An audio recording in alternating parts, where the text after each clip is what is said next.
What is going on, Steelers fans? What's up, Yins guys? Yep, it's not crazy. Your eyes do not deceive you. It is just me. It is just Jacob Puntori here for you for another edition of All Steelers Talk. Happy to be here with you, everybody. Our main man, Noah, who's usually right alongside me, he, as we all know, or as you may have known, is all the way on the other side of the world. He's over in Dublin, Ireland. My man is currently being wined and dined by the organization we all love, that we all love to talk about and hear about. He's hanging out with some fun people over with the Pittsburgh Steelers. He may, if we're lucky, jump on for a little bit. We might get a surprise Noah cameo, so we'll keep a lookout for him. But in the meantime, you got me today here. I was happy to go down to practice once again and take a look at the Pittsburgh Steelers before they take off, before they head across the Atlantic Ocean to Dublin, Ireland. They have a huge flight ahead of them. So they had a light day over at the UPMC Rooney Sports Complex. So I'm going to go through a couple of things here. I'm going to talk about Roman Wilson for a little bit, had an update on him, heard some words about him that I think was just really interesting to share. I'll give you my thoughts on that. I'll talk a little bit about our favorite offensive coordinator, Arthur Smith. He and Tara Lawson spoke to the media today. I'll break down a little bit of what I thought about that. Also, dive into something he said that kind of rubbed me the wrong way that I figured I needed to dive into a little bit. And luckily, I had the chance to do that. I'm going to share that with everybody. You guys let me know what's going to go on. And I have a couple of bold predictions for you to round it out. And then hopefully, you guys will drop in as many comments and questions as you have. I'll answer as many as I can. We'll hang out for a bit. And then, like the Steelers, we'll just try to get a little bit of rest before the craziness that is this weekend. Whew. With all that said, just want to say thank you again for hanging out with me for a little bit here. I know I'm no Noah. I know I don't have the scruff or the mullet that Noah does, but I'm going to try my best to talk a little bit of Pittsburgh Steelers with you. And first, let's talk about Roman Wilson. Look, we've seen nothing from him in the first 3 weeks. And, I guess that was somewhat expected. I guess that is the way things went, but there was this interesting thing that happened during the preseason that kind of tricked me for a little bit. And I wrote about it just as the preseason was wrapping up, where I thought maybe there really was this turning point that happened with his performance at training camp and with his performance in the preseason, that maybe the Steelers were gaining enough trust in him to like really start incorporating him into the offense on a permanent basis. Through 3 weeks, that's, has not happened whatsoever. The Steelers are 2-1. The offense has looked pretty bad, but for the most part, I don't know if Roman Wilson would help. Through 3 games, he's not really a part of the offense, but it seems like moving forward, he's probably not going to be part of the offense for the rest of the 2025 season. Steelers insider Ray Fittipaldo stopped by 93.7 The Fan recently, and of course, Roman Wilson came up, as he so often does here. And I have a quote here from our buddy Ray Fittipaldo, and I'm going to read it out. He said regarding everybody's favorite second-year wide receiver, quote, "It just seems that they're going to ride with Metcalf and Calvin Austin III. Roman Wilson's probably not going to be a big part of it. They're going to be focused on the 2 starting wideouts, Jonnu Smith and Pat Freiermuth. And until there's an injury, I just don't see how Roman Wilson is a big factor in this offense." He goes on to say he had a nice camp and everything, but preseason is the preseason. For whatever reason, whether it's playing time or chemistry with Aaron Rodgers, he just doesn't seem to be a big part of things at this point. Okay. Ray Fittipaldo nails it on the head. We've all seen this already, and we've all come to this conclusion as well. The Pittsburgh Steelers have really no plans to use Roman Wilson. And I think that was kind of this like looming question hanging over the Pittsburgh Steelers offense. They have all of these pieces, right? The big acquisitions with Jonnu Smith and Pat Freiermuth, and they bring in DK Metcalf. Obviously these players are going to be the main focus, but all of a sudden you had, wait 1 second. What is Look good, brother man? who we got. The old Dublin man himself stopping by. What is good, my guy? How are Uh, we doing? Hope everybody's doing good. We are we're gonna try not to get kidnapped by the scary animals that are definitely hiding in these woods behind me. But we're here. How are you doing, my friend? Dude, I'm doing great. We were just talking about Roman Wilson. While we have you, I know you're getting wined and dined and all those fine things over there in Dublin. What do you make of the Ray Fittipaldo quotes about Roman Wilson? Do you think that there's going to be any plans to use him? Do you think that we're going to see any of him throughout the rest of the season, or do you think he's bang on? Are we done with Roman Wilson? Ah, that's a tough first one. First off, can you hear me? Can we hear well? Everybody's good? We can hear you, buddy. We can hear you. Everybody hear me, see me, we're all good. We're good. We're good to go. Heck I'll yeah. I'll point you guys out. Look at this. Look at this group of. I don't know if you could see all the degenerates walking by here. That's all the Oh couple man. of Guinnesses they're trying to break into some stores here. I mean, I think I have the same thoughts as everybody else. Is that like you wish that that wasn't the truth. You wish that he was going to be utilized in a different fashion or more than what he's going to be utilized. But I just don't think that's going to end up being the case. I think that we're gonna Oh, do we lose our sweet sit mullet? around for the our sweet mullet in my back. Gotcha now. Little We're on the pod. little Everybody want to say hi? oh, even better. Tell us who we're get some of them natives, some of them naturals saying hi to us. Yeah, I'll call everybody out here. We got Brian Backo, Mike DeFabo, Jenna Harner, Brooke Pryor, Teddy Rickardson. There it is. I know what I'm doing here, guys. What a We're squad. going to like everybody else over here. I'm back though. We're live. We can see me. Yeah, we got a nice glowy view of you, my dude. We're happy to have you. Oh, We're going in. look at I'm this. gonna. Guys, what a treat we have. Not only do we get to talk Steelers, we get to watch a mullet 2,000 miles away, and it's unbelievable. I don't know if I'm allowed in this room, but we're gonna come over here.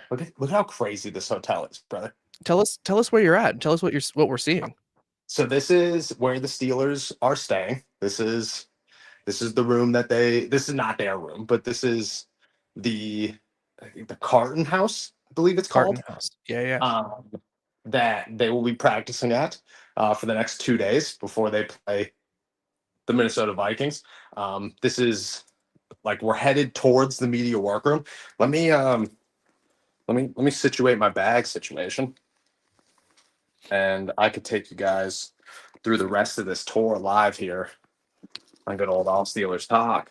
I would I would love that. Yeah, for sure. We're gonna turn the volume down a little bit. I apologize for everybody who absolutely hates this. Um, We could never, buddy. there's another one. Again, like, look at how crazy this place is. Come on, let's. I don't even know what rooms these are, but we're just walking through them, just doing things. You know what I mean? That is Just that is doing things. unbelievable. So they're gonna practice at the Carton House where they're staying for the next, what is that, a day or two when they arrive in good old Dublin? Yeah, they'll arrive here tomorrow at 10 a.m. and they will leave Sunday immediately after the game.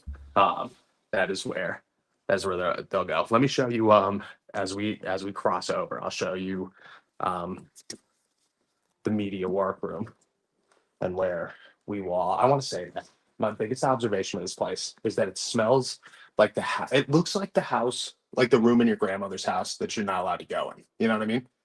That's my immediate Little thought. little mothball like? Little mothball like. Okay, so this is where the Mike Tomlin and player press conferences will be tomorrow. All, which is the fanciest press conference room Ooh, in the history of the world. Easy. Yeah. Right? Pretty crazy. wow. Yeah. It And looks like a then presidential, press room. yeah, that's exactly what it feels like. And then here, put my bag down here for a second. Hope nobody steals that. Here is the media workroom, which I'll set you up, guys. at the UPMC Rooney Sports Complex, which I'm very grateful for. Okay, very grateful. It is a rearranged racketeer gym that they have made into a workroom, which is essentially just folding tables with some outlets. That's essentially what it is. Did you say This is where we a racketeer's gym? racket Like a racquetball racquetball gym? yeah, Okay, excuse me, okay. racquetball. No, no, no, you're This good. is I where was we like, will they're be running. working for the next 2 days. Yeah, yeah.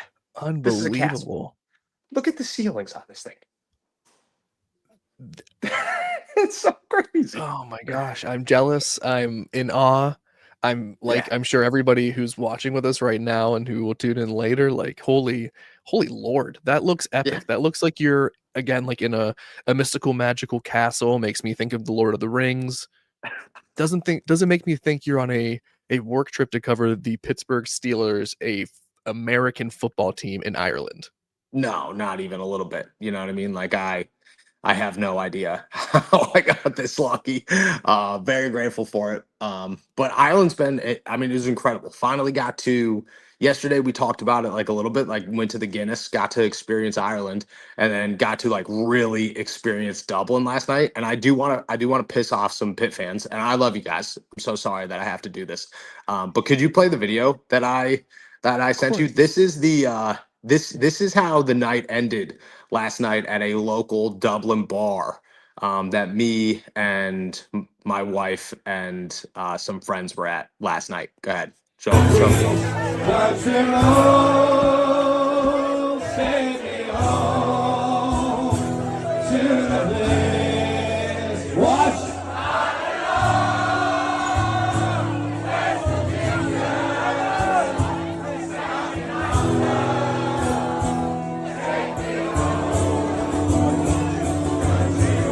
Oh, I love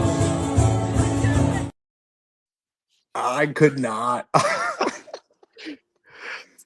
It was awesome, man. It was so it like gave you chills. Like I was leaving there and we were walking back and I was, pretty close to that 40 Guinness mark for sure. And I was like, this is nuts. Like this shouldn't happen. So yeah, man, it was cool. It was cool. It was cool. I Hope everybody in the burg is doing well too. Yeah, we're hanging in there. We really are. I'd be better in a beautiful castle or historic estate in Dublin, Ireland. I can tell you that much, brother. Um, yeah, I'll also say on behalf, as a Pitt graduate, I can't speak on Yeah, behalf of the Pitt graduates, but as a Pitt grad, I've gotten so used to one of my favorite cousins is a West Virginia grad as well, and I heard so many times Country Roads saying at me by West Virginia graduates. And that's the most beautiful version I think I've ever seen of it. So I it's for sure. sent chills down my spines last night when you sent it to me live, and I gotta break the news. I saw it first because, I You got to see did. it live as it was happening, You as did. Noah filled me in, and damn, we all wish we were there with you, brother. I appreciate it. It was pretty awesome. I will say that before that, when we first got to the bar, they were singing just like Irish songs. Like I didn't know any of the words. So I went up to this group of people and was like, and I think my wife's watching the podcast because she just texted me and said, "What the heck are you doing?" Um, um, I went up to a group of people and I was like, yo, I'm judging if they're a good song or not by how much you guys are dancing. Um, and this one girl that was there grabbed my hands. She started dancing with me, and then I quickly realized that they were singing "Purple Rain." And I was like, "Now I just look like an idiot. What are we doing?" But Was it it their was, accents that confused you, or were you just oh, so because you were it's so so lost when dude, it's when in so Dublin? hard. I mean, a little bit of both, but like in a crowded bar, like when everybody's talking in that accent so thick, you're just like, I have no idea what you're saying to me. I hope that it's positive. I hope that I'm giving you the yes, no doubt that you want right now, but I just don't know if it's there. I just don't know. Yeah, no, it was pretty spectacular, my friend. And then we got to eat some good dinner tonight, courtesy of the Pittsburgh Steelers, which is awesome. At this Carton House, which is pretty unbelievable. And now I'm gonna go drink more Guinness and, you know, enjoy one more night here in good old Dublin, Ireland before the Steelers practice tomorrow, which I will, I guess I could actually do a little bit of my job here. Um, we we got a tour of that today, and it's first off remarkable. Like the field itself, the area is crazy. You are in the middle of nowhere, Ireland. Like I am in the boonies, brother. And we just, you know, kept it. We got a tour of the golf courses here, insane, and then right in the back of them is the practice facility. Steelers will get off the plane tomorrow at 10 a.m. 3 hours later, they will be practicing. That is that's disgusting. I couldn't even imagine. So shout out to them, Don't man. They are sleep. stronger than I, but it's cool here for sure. Wow. Wow. It's incredible. I'm blown away by the views. Insane. Insane. Um, if the wife's a calling, Yeah. how do we need to let you go? If so, I think we all understand the last thing we want is for the missus to be upset with you internationally. We can handle it back in True. Pittsburgh. Internationally, there's nothing worse than when you and your significant other are just a little mad at each other and there's nowhere to go but a hotel room or No doubt. Yeah. Airbnb. A little Airbnb, which I will give you guys one more update, and then yeah, I got an hour ride home. We'll jump in the Uber, so it'll be a good time. But I wanted to make sure I jumped on here for sure. One more little update on the Airbnb. So I think I was telling you guys day one that it was freezing cold there. Couldn't figure out the heat. Figured out the heat, then realized that. So for those of you who don't know, we booked the Airbnb in like May to because I learned the dates well before anybody else. So we booked it, was like awesome. Then my mom decided to come. My mother-in-law decided to come. Awesome. Super excited that they both wanted to join us. But I went to go book a bigger Airbnb because it was only a 2 bedroom and they were like $8,000 more. And I was like, well, there's couches. I'll sleep on a couch. It's no big deal. So we're sleeping on a couch. Last night, we discovered that if you push the couches together, forms a little makeshift bed. So we're living large in good old Dublin, Ireland. The last 24 hours, let me tell you, it's a good time, brother. It's a good Oh time. But man. Wow. but I appreciate you. I appreciate you. Yeah, I will. I'll call the missus. We'll have a good time. Thank you guys so much for being understanding for the show tonight, and then tomorrow we'll have one after practice, which I'm so excited about, bright and early here. So it'll be a good time. But here, I'll show you. I'll give you one more view as we skedaddle, hit the road. I don't know if you could see out here. You probably can't. There's no chance, can't see anything, but it Not a is. chance. That looks like the greatest field ever, but also the beginning of every horror movie of all time. So, mixed feelings for sure. But crazy. And right over there, right back there through that door is one of 2,700 Michelin star restaurants in the world, in the entire world. So this place is it's pretty crazy. It's pretty crazy, my friend. Wish you were here. Wish everybody was here. But yeah. I'll catch you tomorrow. I guess. I guess I'll see what you guys are doing tomorrow. That sounds great. Enjoy it. You're finally gonna get put back to work tomorrow. Yeah, Tell no doubt. your better half that we love her. We can't wait to see her stateside. And do I have to remove you out of this? Yeah, I think you have to get me out, and then I'll leave, and then we'll go from there. If not, we'll figure it out. We'll That sounds figure it good. out. I'm gonna But I'm gonna go ahead and try to do that. So we'll let Noah sign off here. He's the man. We'll see him a little bit more tomorrow. And let's see if it works. He's gone. We did it. We did it. Shout out to Noah, who is just the man.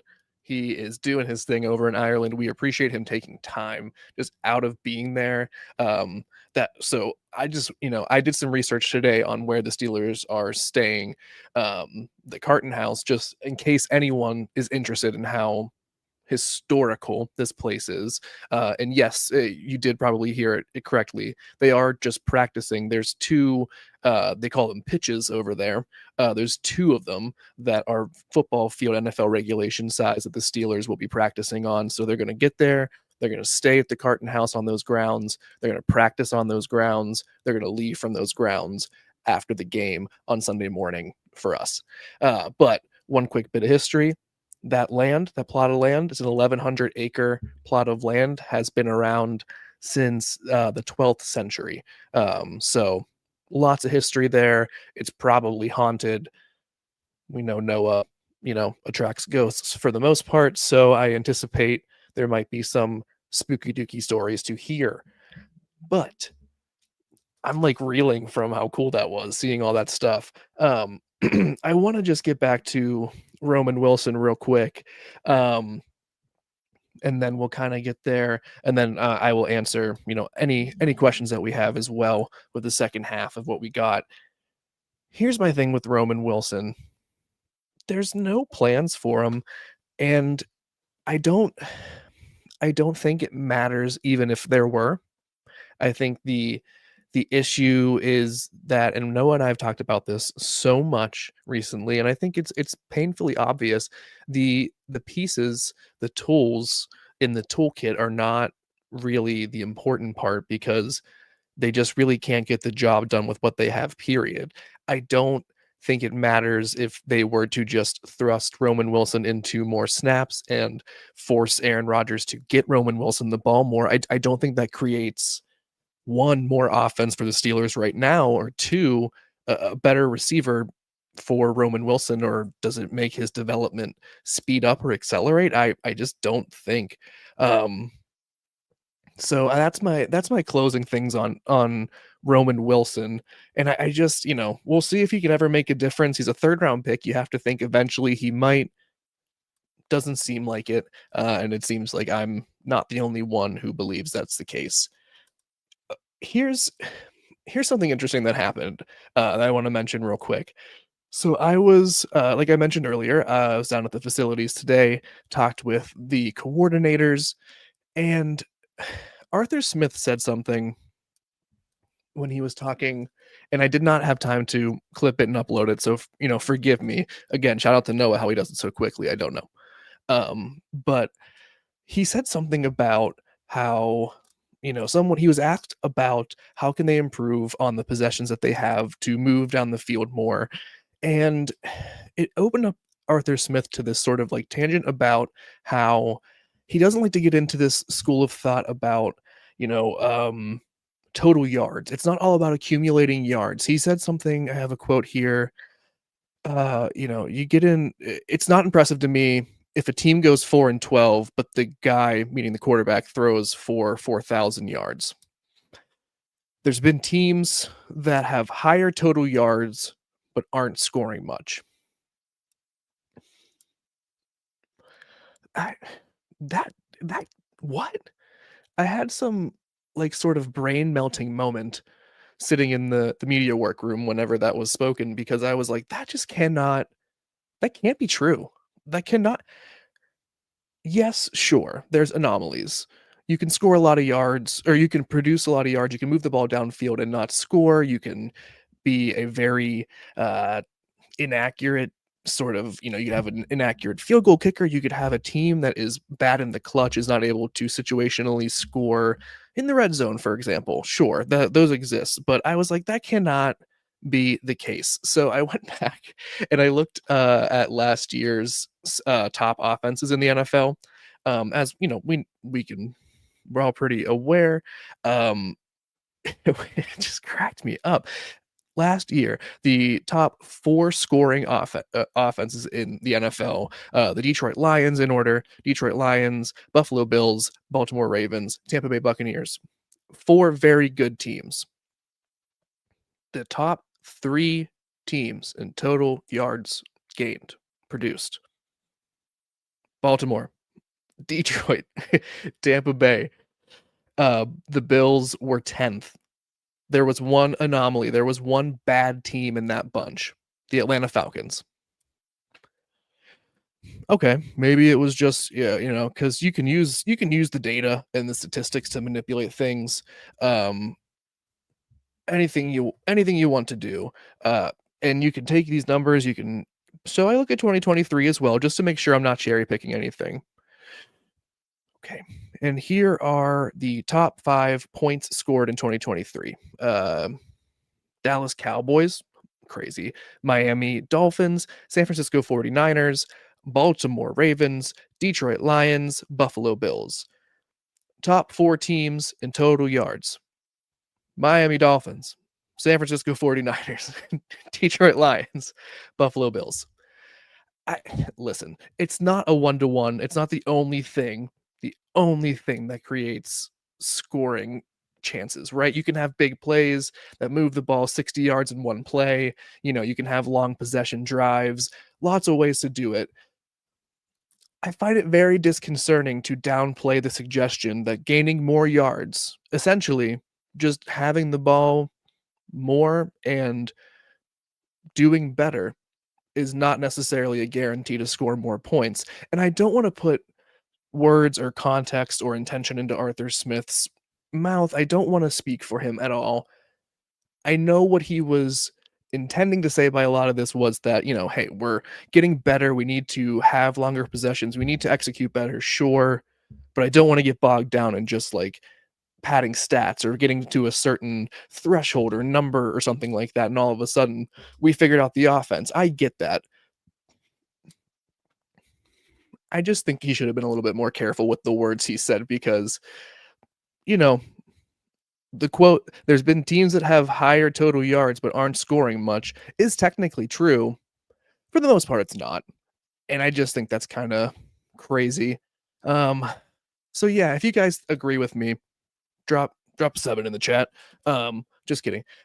Here's my last little bit for you, and then I want to answer as many questions as I can here before I get out of here. Before you guys get sick of me, again, very happy to be hanging out with everybody today. I have a couple of bold predictions, um, and then I'm interested to see, Sans Noah to react to them, and Sans Noah's usual optimism and his glee, his unending glee that he brings to the table. I'm gonna lay him out there and just see, how they sit for the next couple of days. The offense needs to figure this out, right? Arthur Smith, we just talked about him ad nauseum. The offense has been an inconsistent sort of back and forth type of thing. There's no plans for Roman Wilson to be involved more. Calvin Austin is finding his way as a number 2 receiver. DK Metcalf is figuring things out. Aaron Rodgers is really the only thing that makes a difference at this point, or is the biggest hinge on the pendulum.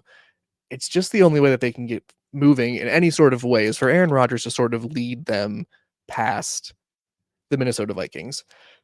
Here's my first bold prediction for week 4. I think that Aaron Rodgers, who I have been a little down on in the past couple of weeks, I think he enters into Sunday. I think he takes it upon his shoulders, literally, to take this game for the pride of the Roonies, for the pride of the Steelers, to sort of get this team back on track and balls out again. I don't know how many monster Aaron Rodgers games are left.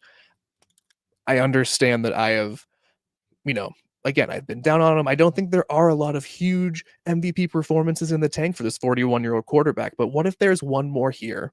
And maybe there's a few more in the chamber. But what if there's one here for this weekend and he throws for 4 touchdowns? How crazy would it be to have your 41-year-old quarterback throw for 4 touchdowns twice in the first 4 weeks of an NFL season? It's it's a bold prediction because I just think it needs to happen. And we'll see where it goes from there. Here's my second one. Going off of the Aaron Rodgers, I think he has to find Pat Freiermuth more. And I think that's really the only way that they can move the passing part of the offensive game forward.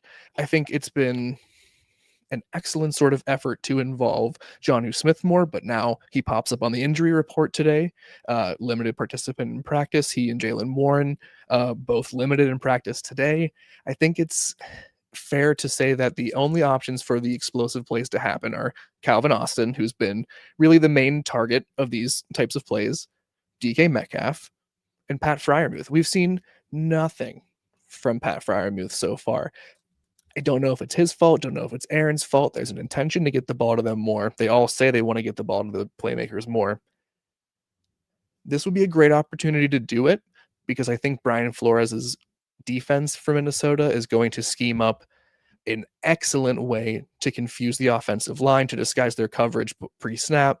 I think it's going to really take out options like DK Metcalf that will leave underneath routes, that will leave secondary reads open. There's going to be, as smart as Brian Flores is and as good as this Minnesota Vikings defense is, there will be holes. Pat Fryermuth is the one that you have to figure out how to exploit. If he goes for over 100 yards, boy, oh boy, it ends so many negative angles about Pat Fryermuth, and I just want this player to stand out as a top 10 tight end. I want him to be someone who is finally up to his potential, playing up to his potential. Second bold prediction is he goes for over 100 yards and a touchdown. I don't. These are, I'm trying to do my best Noah optimism here for everybody today, and we'll see what happens. But I'll end on this one here before I take a quick break. And it's got to be pessimistic. It wouldn't be me. It wouldn't be me otherwise. I don't know if the defense is going to continue what they started in the New England Patriots game. It was awesome to only allow 14 points. It was incredible to see 5 turnovers. I mean, this team is nasty. I think they are very much going to continue that aggressive, tough approach. They're going to have to force turnovers. They're going to have to continue to be a playmaking defense. Sustaining that while also not allowing points, man, that's hard. And I believe in the players, and I believe in the players' belief in themselves. I think this sort of environment breeds either an international game, breeds this sort of like boomer bust mentality to the extreme, and the results will follow. I think it's possible that the Steelers' defense, I'll add a positive spin to it. And it's the same thing that I asked Noah, and what's more likely. He gave me his thoughts. I'm going to just leave that again as my last bold prediction. I think the Steelers are either going to allow less than 10 points. They're going to limit those Minnesota Vikings to nothing, Carson Wentz and company, or they're going to get absolutely destroyed in front of the Dublin crowd, and they'll allow 35 plus, their third 30 plus point game in 4 weeks. That's my bold prediction. I got 3 of them for you. Let me know what you think. I'm going to take a quick break. I'm going to get another Diet Coke while I play this ad from Noah, and I'll answer all your questions, and we'll hang out for a little bit more. Appreciate y'all. Let me figure out how to run this ad real quick, and then we'll do it together. All right. Be back in a minute, y'all. What's up, AST Nation? I've teamed up with DraftKings. The next great touchdown is coming. You can bet on it. And the best way to do so is through DraftKings Sportsbook, where new customers who bet just $5 get $200 in bonus bets instantly. Love the thrill of live betting? DraftKings has got you covered. Bet live on in-progress games right as they happen. Then use your bonus bets to stay in on the action with DraftKings same-game parlays for a shot at an even bigger payout. And don't worry, if sports betting is not yet available in your state, you're fine. You can still join in on all of the fun with DraftKings daily fantasy sports and have the shot to win cash prizes. New customers bet $5. That's $5 to get $200 in bonus bets instantly. Sign up using my promo code ALLSteelers and get in on the action today. Only at DraftKings Sportsbook.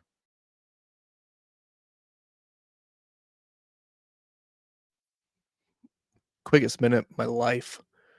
Wow. All right. I am back. Shout out DraftKings. I am the worst person to even say that because I just don't gamble or bet. But let's go through all of these questions here. Again, shout out all of our subscribers. Shout out to everyone who's just here hanging out. Shout out to everyone who's a super chatter. Anyone who calls in to the call-in show with Noah. You guys are the best. I love cracks me up listening to that stuff. Let me get let me get this started here. All right. Just too many hurt. Just finished the ambassador. Steelers can't lose now.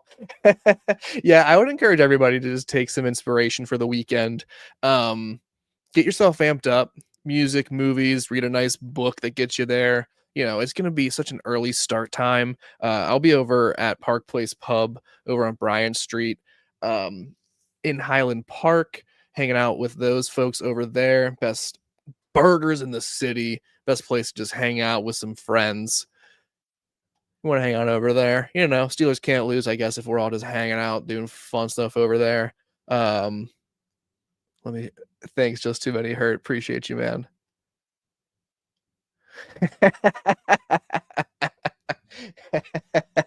Yeah, from Cody Silva. Finally, just Jacob. JK, no way, you the man. Yeah, no, agreed, 100%.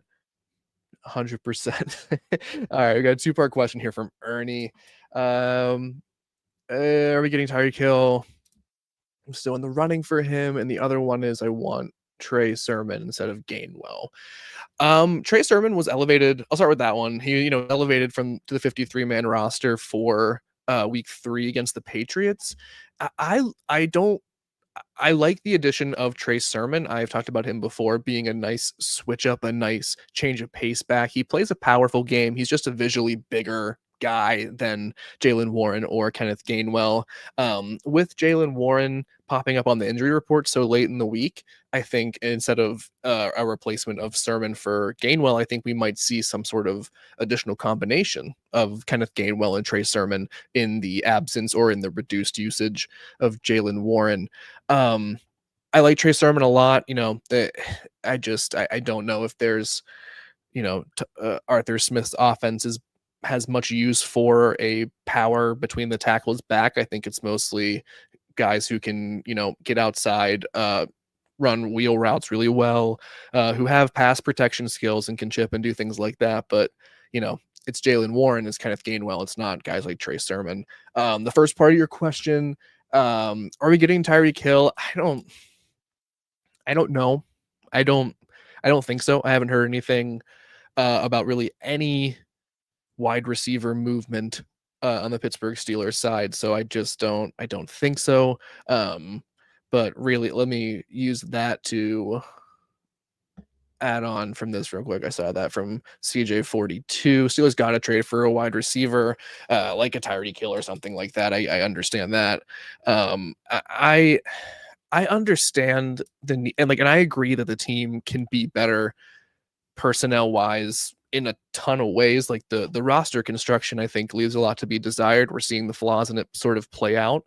But I'll say this till I'm blue in the face. Like the personnel matters less and less whenever the offense just can't execute the basics. Like if they cannot if they cannot establish the run in the first quarter or the first, couple possessions, the trickier sort of plays that require a little bit more time in the pocket or require play action, like you just don't have that availability. You don't have the option to run that effectively, even with Aaron Rodgers doing the best he can, even with Aaron Rodgers doing, everything that he can, and with, an arm strength that is incredible for a 41-year-old. I just don't understand who can feasibly come in here and solve that issue for the Steelers offense, other than having a totally revamped offensive line that you trust and you are fully able to do, whatever you want behind it. Until that happens, someone else said in here, like, what happened to Isaiah Hodgins? He's there. He's at practice today. I think he's a valuable member of the scout team right now, right? Because he is a very tall wide receiver. He is someone who provides a lot of skill. And lest we not forget that 8-game run he had with the New York Giants, I think in 2023 or whatever it was, where he goes on this run, puts up like 400, 500 yards or whatever it was, 4 touchdowns. They make the playoffs. It's crazy. He's not that much worse than the Scotty Millers and, of like the Benny Scos or the Roman Wilson, these bottom 3 guys that are getting spots on the 53-man roster. The difference is that Scotty Miller, and the difference is that Ben Skoranek provides special teams availability and skills that I'm not sure if Isaiah Hodgins has them. And if he does, Danny Smith, the special teams coach, is not familiar enough or has enough trust in him yet for the Steelers to go with him for those reasons. So they'd need an injury or something to call a player up like Hodgins. Um, and I don't know what they're going to do in the meantime. And it's funny because they yeah, I was looking at that one too. They've been missing a wide receiver since George Pickens left, since Noah orchestrated that whole thing. But I just think I don't know what you would have done in the meantime um, with George Pickens. Cody Silva got another one coming back here. I imagine Pat Meyer being the nice security guard that falls asleep while the place gets robbed, or maybe Pat Meyer isn't real and gets to do whatever it wants, and that's why they don't block. Um, yeah. Here's yeah. Cody, you make some good points. There is not a lot of crazy expectations for this offensive line within Arthur Smith's playbook. He talked about how there was, a couple of specific sort of like stunt and pulls with Mason McCormick and Troy Fautanu, but I don't see a lot of it on the other side. I don't think there's a lot of trust to run it on the other side. Or for just the offensive line to sort of execute the quote unquote higher IQ stuff that you might see out of some elite offensive lines. I don't really have a great answer for that. It does make me think a lot of Night at the Museum and Ben Stiller because that was the best. So maybe they come out at night, and we'll see what happens. This is something that I just need help with in general. Quick, Jacob, think of a catchphrase. This is your chance. Let me know. Well, if you had a catchphrase just in life, what would it be? What's a good catchphrase? I'll see if I can. If there's any good ones in the comments, I'll shout them out. Do you think we would trade for a left tackle? This one's from Captain Sparkle. Hello. Do you think we will trade for a left tackle? Broderick is a weak link on the line. If Rodgers has more time to throw, then we will have deep throws. Yeah, I mean, yes. The simple answer is yes, right? Like of course the Steelers can create more offense. Aaron Rodgers can do whatever he wants if he had, more than 3 seconds clean in the pocket. I don't think it's going to happen. And I think there's also ways to exploit this offensive line, even if you take out Broderick Jones. I really like Isaac Seumalo. He's a veteran. He's a well-respected veteran. He either is not going to be, like he's either has declined or something is bothering him still. He entered training camp in the preseason with a nagging injury. Maybe it's some sort of combination of both, but the left side of the offensive line has not been good. Zach Frazier, I think, has been the only one that I find no issue with, and I have taken no sort of hard criticism. Um, Sorry, I saw a potential catchphrase come through on the comment section that sidetracked me. The right side of the line too, again, Mason McCormick, I think has been decent, has been solid. I think is going to be a piece moving forward and continue to be a solid piece moving forward at that. Hasn't looked perfect, and then Troy Fautanu, I said, I think maybe the same exact thing yesterday, but he's going through the lumps of a rookie in the NFL. And that's okay. You have to let him grow with that, but I don't know who you go out and get that is an immediate upgrade that actually gives this team a better chance of winning and can be a part of the solution right now. It is so, like finding a left tackle mid-season from outside of the organization, unless you just get lucky and someone happens to be available. I'm not really sure how you would do that. Uh I get it. There's continuous need. There is a continuous absence. Omar Khan has been very aggressive since becoming the general manager of the Pittsburgh Steelers in trying to pursue these upgrades with an aggressive tendency, but with like a very critical lens. You know, he will only give up certain picks to make things happen. He will not, I don't think he's going to make a panic move and acquire a, you know, maybe underwhelming left tackle that keeps the situation in the same exact place just to make a move, just to change things up. But you know, great question. I they gotta find. I think they have to just find more creative ways to hand the ball off early to sort of establish the run, and I think that can give Aaron Rodgers just a brief enough window to sort of open up for some deep throw plays. But you know, again, it's also early, so we'll see what that brings. Is my man Cody back for a little more? Cody Silva, my dog. Flores doesn't have to confuse the offense. He can put the slowest, dumbest guy. um, so what Cody's expressing here is a deep admiration for the offensive line, specifically Broderick Jones. And I get it. I see it. I see it. I just don't, you know, here's what I would love to see happen. I think the Steelers have to give someone else a shot on the roster first before you actually go and explore an outside trade. And again, I get that. That's not probably an exciting answer. Like, who's the next choice? It's Dylan Cook on the practice squad. It's was it Calvin Anderson would step in. It's Andrews Pete being thrown over into the left side when he hasn't really played a bunch. It's sorry, I got whoa. God, shout out Carl Mean cup of bean salad specular gifting one all Steelers Talk membership. No wonder Noah trips under that name so much. My goodness gracious. That is so nice of you. That's also a mouthful to say. My goodness gracious.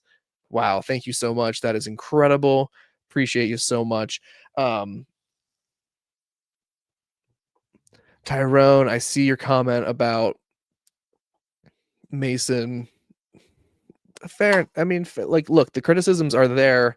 I don't think it is the biggest issue on the offensive line that can't be corrected eventually. I think there's bigger fish to fry so far.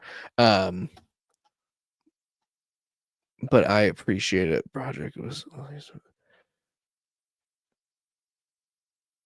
What is that?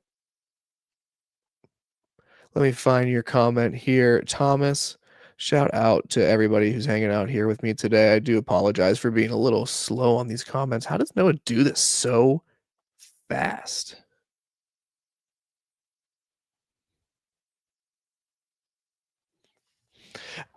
Turnstile Jones. There it is. Shout out. Thank you, y'all, for the patience. Sorry for being a slowpoke over here on this side. Question from Thomas over here. Is Chris Olave available? We need a route runner. Like, okay, we do need a route runner. We absolutely do need a route runner. Chris Olave, from what I hear, the things are exactly the same as they were a month or two ago whenever the Chris Olave trade rumors, you know, speculation picked up for another season. I just think, yeah, that's it is. I talk while he reads. That's exactly what it is from Dumpster Chickens. Letting me know. Yeah, that's why it's nice to have that tandem, you know, because you get somebody reading stuff and then someone can talk while the other one's doing it. Jacob ain't that fast. Jacob ain't that slow. Jacob is that slow. Jonathan, I get it. That's why I do look that way. Is Chris Olave available? Yeah, I just don't. I think he is for the right price. I think the New Orleans Saints are playing a little bit of hardball right now. I think that he is available. I think a lot of players are available for the right price. Same thing about, like, you know, someone like a Calvin Ridley here that Steven mentions here. There's a lot of these players are available for the right price. What I want to say before even going there is that I've been impressed with Calvin Austin's route running. Like, I don't think he has been the problem at all. Like, I do not think that Calvin Austin is costing this team at all. Like, he doesn't have as many drops as DK Metcalf. He has more, as many contested catches around the goal line as DK Metcalf. Like, he's been solid. Like, the lack of ability to spread the ball out effectively and to spread the ball out in a productive manner is not the result of Calvin Austin's lack of talent or ability. Calvin is, I agree with Tyrone 100%. Yeah, Calvin is a dog. Like, he's, I hope you were talking about Calvin Austin the third and not Calvin Ridley. Both are dogs for sure. Calvin Austin the third, I think, is a player who needs to have a little bit more respect put on his name. Yeah, I think he is just a really, really solid problem. Let me I'm gonna talk for a little bit here while I go through more of these comments here. Shout out Carl Spackler. Maybe we should.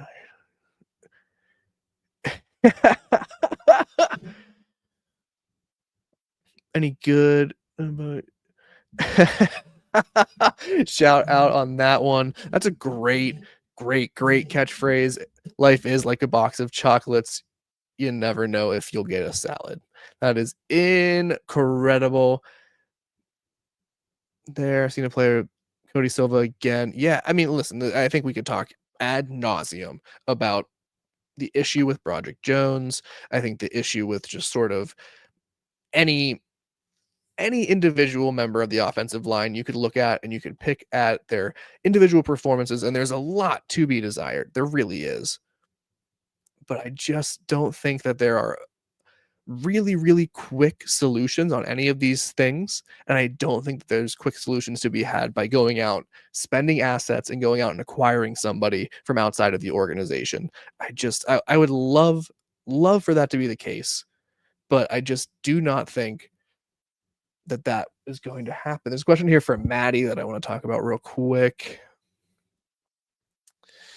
And I think there's something else here that'll go along with that as well. Do you think they get DK more involved?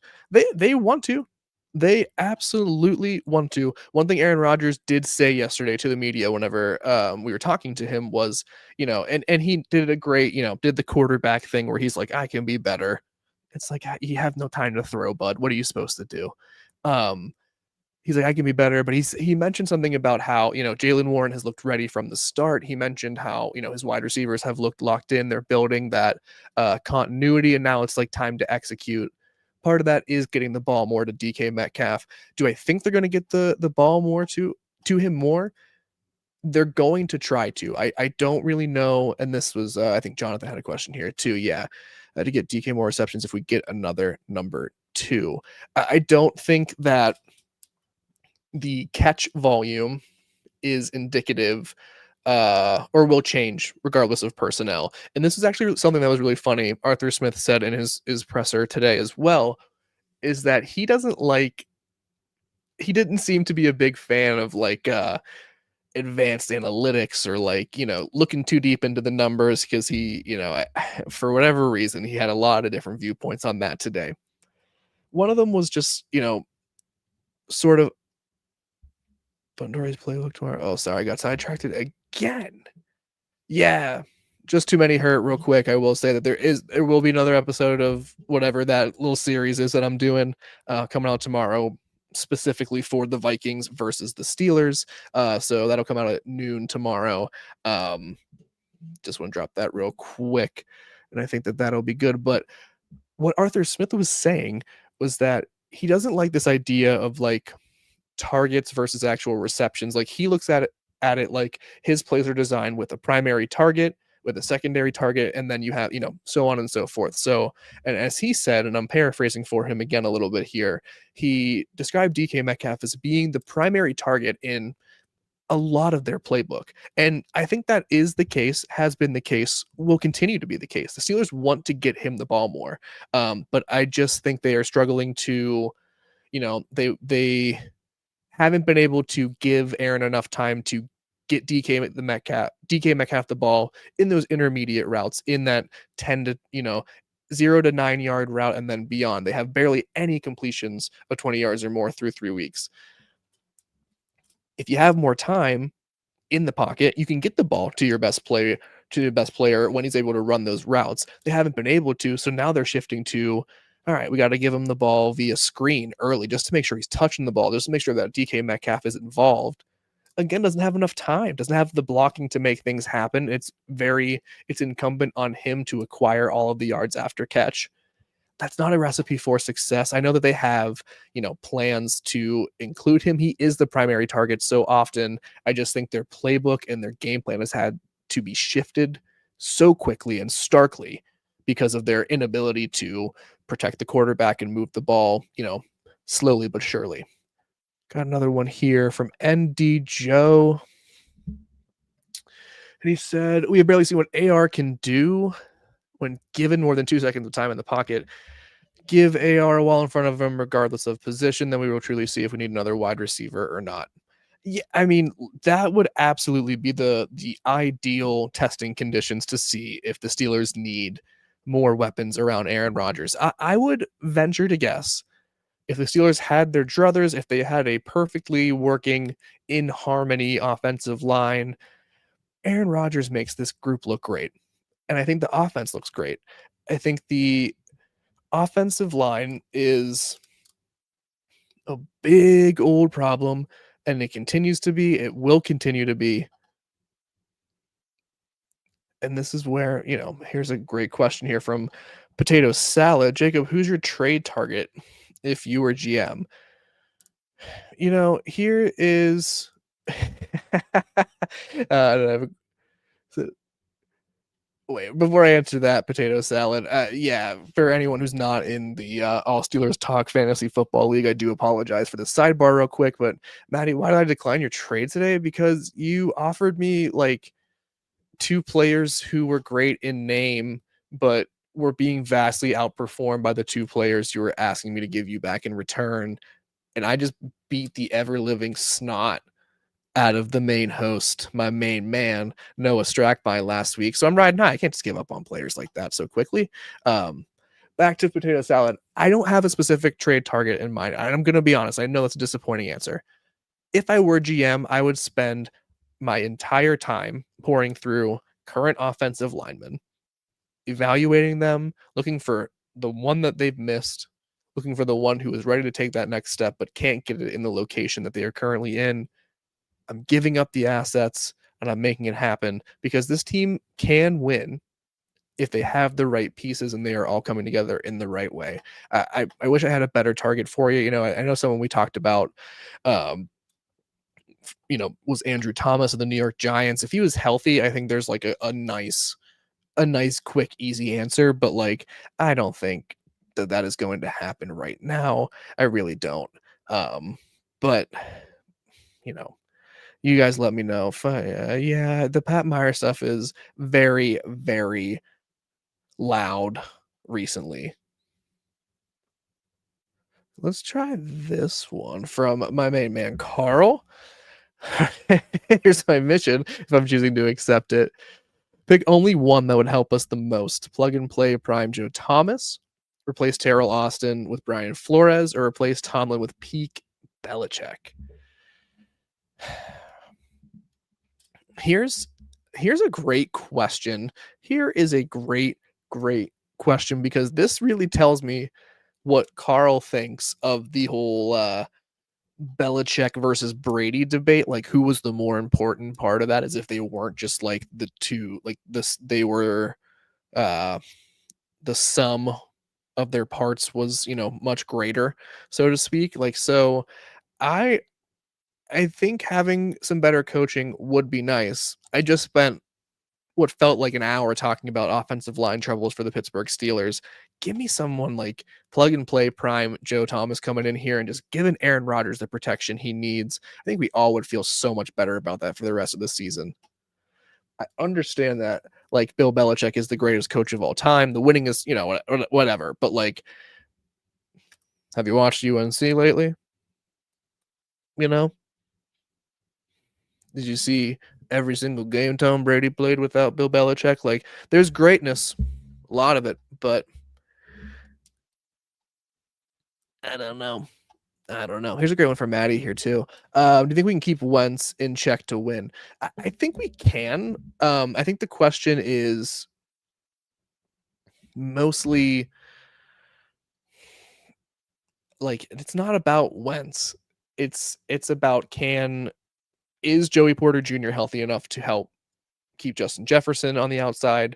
Is Jordan Addison going to be an overwhelming factor? And how motivated will he be? Can they get those matchups? Kevin O'Connell, we talk about Brian Flores so much. Kevin O'Connell is so good at getting the matchups he wants, especially if Joey Porter Jr. can't go. Oh man, it's going to be really hard for the secondary to figure that out. Carson Wentz is not what scares me. Again, it's those guys around him. They're just like so good. They're so good. And then here's one from Potato Salad again. Do you think OL coaching change is a better offensive line coaching change is a better fix than a player? Feels like all signs point to that being the larger issue. Yeah, I mean, yes, they need an offensive line coaching change. I think we've said this a bunch of times, so forgive me for being sounding like a broken record. I think Pat Meyer's going to play out his contract here, coach out his contract, I should say, not be extended, not be renewed. The Steelers will find a replacement next summer. They won't do that in season. It's we don't have to like it, but that is just kind of what it's going to be. But yeah, let me see here. Middle field D struggles. Here's another one here. Yeah, he was. Sorry about that. No, that's my fault for not being able to catch up with you, Potato Salad. Again, I'm only one man. Usually it's the dynamic duo of Noah and myself. We can take care of this together. But my goodness gracious. Middle of the field, D struggle. I think this is where we will probably close things out. No, there's one more we'll do after that. And then we will get on out of here, and then we can look forward to having myself and Noah back tomorrow here. But middle of the field, defensive struggles, more scheme or execution?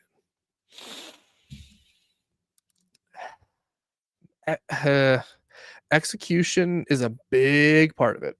It is a huge part of it. I think here's what I think that the scheme in and of itself is sound, is strong. I think the execution of it is what has been the problem. I just I don't think yeah, I wish that I had a better, more expansive answer. Maybe there'll be a little bit more of this soon.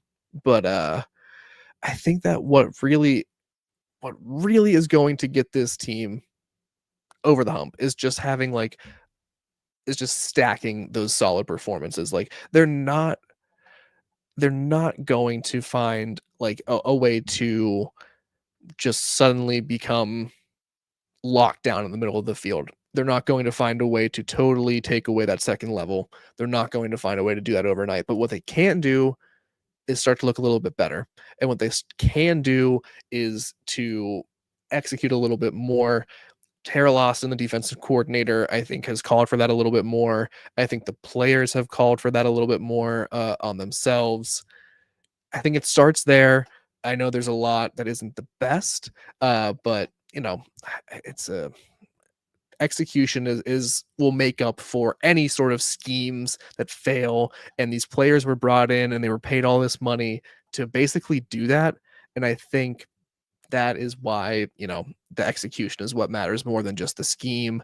I'm gonna finish it off here with just one more from our buddy Hamburg, unless we got any more. Yeah, and that's what Potato Salad. Thanks again. Yeah, all good, man. I'm spamming y'all just by making you spend an hour with me. So Hamburg, let me find that one real quick again. Start, bench, drop, Tomlin, Tara Lawson, Arthur Smith. Made that face if you didn't see it. That seemed a little concerning, but it's honestly pretty easy for me to make this decision. I'm starting Mike Tomlin. I'm benching Arthur Smith and I'm dropping Terrell Austin. Terrell Austin, you know, God love him. He's just basically doing what Mike Tomlin already did. And it's just that's it. You know, defensive coordinators don't do a ton. I'll tell you who's doing the scheming. Right, Terrell Austin. You know, who's telling them to be more accountable for execution. Sure, him, but it's Mike Tomlin's defense. Let's not forget that. So unfortunately, Terrell Austin's got to go. Maybe that would be the case. Well, guys, it's been a blast. Thanks so much for hanging out with me for the past hour. The Steelers are flying to Dublin tonight. Noah and I will be back with the flagship tomorrow. Not sure exactly what time. Hopefully around the same 4 p.m. time. That should make sense, but I don't understand all the timing yet, and I get confused whenever Noah tells me certain things. His time, and then have to do the mental math. Just can't do it. So we'll be back with y'all tomorrow. There'll be another episode of a mini episode, me breaking down the Vikings and Steelers and some cool stuff about that. You can check that out at noon tomorrow at the YouTube channel. Subscribe at youtube.com/all Steelers talk. Like and subscribe, that stuff. Find us anywhere you get your podcast. Trying to think what else we run through here at the end here. And find all of our work at si.com/NFL/Steelers. Guys, thank you so much again for jumping on for me. Be good to each other. Be kind to each other, Steelers Nation. We'll be back tomorrow. And in the meantime, peace.